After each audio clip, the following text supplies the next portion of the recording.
আপনার প্রচন্ড মাথা ব্যথা মাঝে মাঝে হয় না আমার ভাইয়েরা? মাথা ব্যথা হয় না আপনাদের? প্রচন্ড মাথা ব্যথা, তো সারা দেহটা তো খুব আরামে আছে না? নাকি চোখে ব্যথা লাগলে, ইনজুরি হলে সারা দেহ সেই ব্যথা অনুভব করে? মাথায় ব্যথা হলে সারা দেহ সেই ব্যথা অনুভব করে কি করে না? ঠিক অনুরূপভাবে কাশ্মীরে আমার মুসলিম ভাইরা আক্রান্ত হলে আমাদের হৃদয়ে রক্তক্ষরণ হয় কি হয় না? ফিলিস্তিনে আমার ভাইদের উপর যখন বম্বিং হয় আমাদের চোখ বেয়ে দাঁড় দাঁড় করে পানি ঝরে কি ঝরে না? আমার রোহিঙ্গা মুসলিম ভাইরা যখন কাঁদে তাদের সাথে আমরাও কাঁদি কিনা? কেন কাঁদি? কারণ এক দেহ। কথা বুঝে নাই? আওয়াজ করে বলেন এক দেহ। ওই যে ফিলিস্তিনের পতাকা উড়ছে, আমরা এই পেকুয়ার ময়দান থেকে ফিলিস্তিনের সাথে, আমার ভাইদের সাথে আমরা সংহতি প্রকাশ করছি।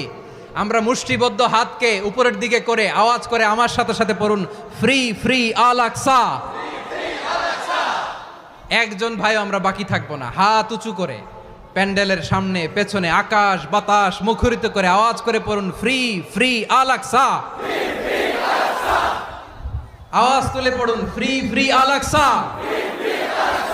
ফ্রি ফ্রি আল আকসা।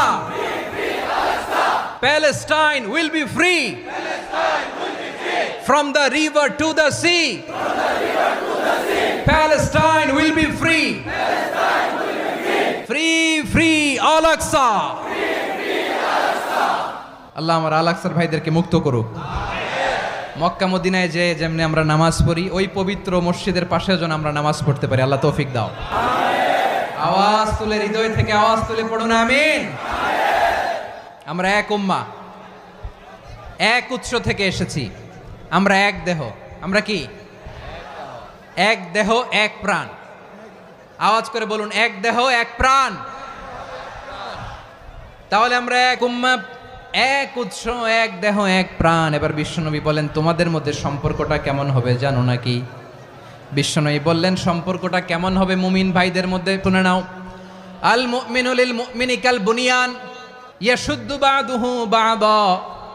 মুমিনরা হলো বিশাল একটা দেয়ালের মতো, প্রাচীরের মতো, যাদের সম্পর্ক মজবুত সম্পর্ক, যাদের বন্ধন সুদৃঢ় বন্ধন, ইস্পাত কঠিন দেয়ালের মতো, সীসা ঢালা প্রাচীরের মতো আমাদের সম্পর্ক। পড়েন সুবহানাল্লাহ। হৃদয় ঠান্ডা লাগে না? আমি বলতে যেই তো আমার কলিজা ঠান্ডা হয়ে যাচ্ছে।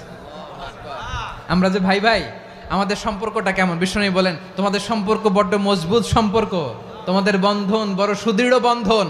এটা ইস্পাত কঠিন দেয়ালের মতো, সীসা ঢালা প্রাচীরের মতো। সীসা ঢালা প্রাচীর